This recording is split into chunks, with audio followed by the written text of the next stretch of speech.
Hello, my darlings! Eu cheguei para fazer um desses vídeos que eu amo fazer, que é sobre análise musical.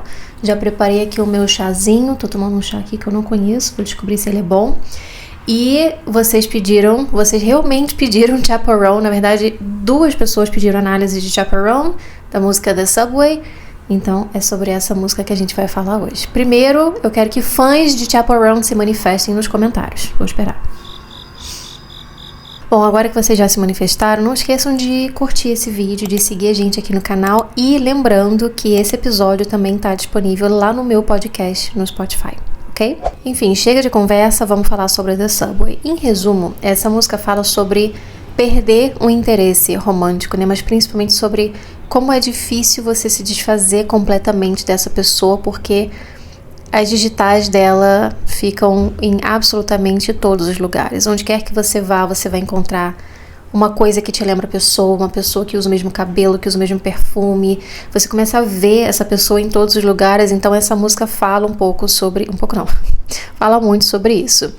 Mas eu acho que o que a Chaperone fez de interessante nessa música aqui foi sobrepor a imagem dessa pessoa, desse interesse romântico, com a cidade de Nova York. E eu não tô falando isso porque o clipe se passa em Nova York, né? Eu tô falando isso porque ela já deixa isso nas entrelinhas aqui na primeira linha dessa música. Porque ela fala: I saw your green hair, beauty mark next to your mouth. Primeiro, uma observação: beauty mark significa pinta em português. E agora a pergunta: esse cabelo verde pode ser o cabelo dessa outra pessoa? Com certeza pode ser o cabelo dessa outra pessoa. Sabe quem mais tem um cabelo verde? A Estátua da Liberdade. Bom dia. E logo na seguinte linha, ela leva a gente para esse espaço interessantíssimo, pelo menos na minha opinião, que é a estação de metrô, para mim também, estação de trem, enfim. Todos esses lugares onde as pessoas vêm e vão, para mim, são lugares extremamente interessantes. Não vou me aprofundar nesse tema aqui.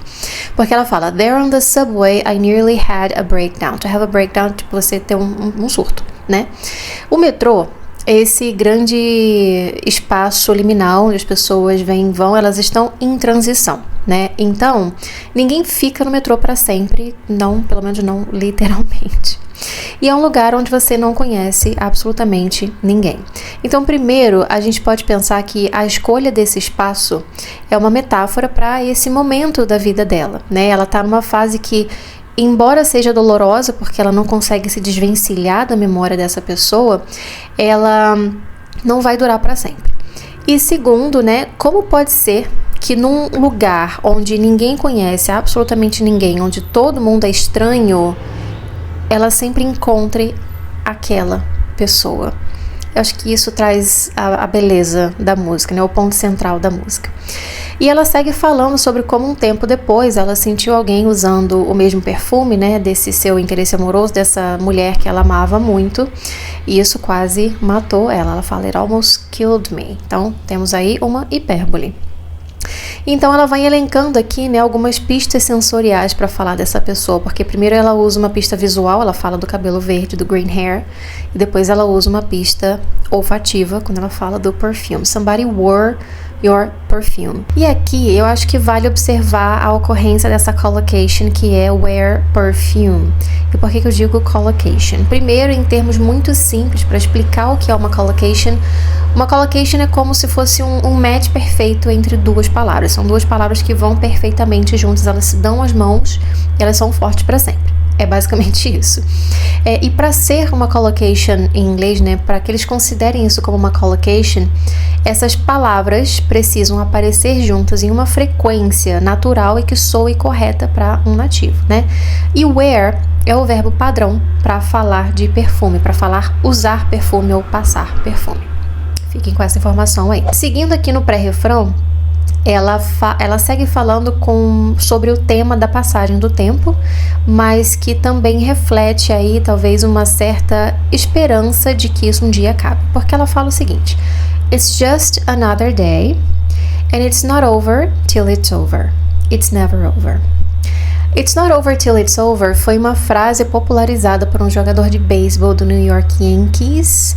Esqueci o nome dele, é Yogi alguma coisa. E que no sentido literal significa que num jogo, enquanto o cronômetro não zera, enquanto o último lance não acontece, o resultado não está decidido. E aqui nessa música, o que a gente entende nesse contexto é ainda há esperança, né? Para alguma coisa acontecer. Qual é essa coisa? Vamos descobrir. O peso recai todo nessa incerteza do futuro, mas o que ela espera que aconteça? A última linha do pré-refrão se conecta com a primeira linha desse verso aqui. Então, basicamente, aqui a gente tem And it's not over till it's over, it's never over, till I don't look for you on the staircase. Ou seja, esse till aqui, que é a contração do until, até que, ele vai estabelecer uma condição para o fim, que é finalmente esse estado de indiferença que ela precisa chegar para conseguir seguir em frente com a vida dela, né? Então, enquanto ela ainda tiver esperança de encontrar o rosto desse ser amado pelas escadas, em lugares públicos, enquanto ela ainda desejar que essa pessoa creia que elas são almas gêmeas, esse relacionamento ainda vai estar vivo, né, dentro dela, mesmo que na realidade ele já tenha acabado. E ela segue falando, né? Or wish you thought that we were still soulmates. Foi o que eu falei sobre almas gêmeas, soulmates. But I'm still counting down all the days. Still you're just another girl on the subway. Então ela ainda conta os dias para ela se tornar apenas mais uma menina no metrô, mais uma garota no metrô. Então, no minuto em que ela parar de buscar essa outra pessoa em todos os lugares, aí sim ela vai saber que acabou e ela vai conseguir seguir em frente. No próximo verso, ela fala qual foi o artifício que ela tentou encontrar para tentar se livrar da memória dessa pessoa, que foi vilanizando essa pessoa. Ela fala, made you the villain, evil just for moving on. Então, ela fala que ela tentou vilanizar essa pessoa só porque essa pessoa seguiu em frente antes dela. Ela também consegue enxergar essa pessoa até com as luzes apagadas. Babado.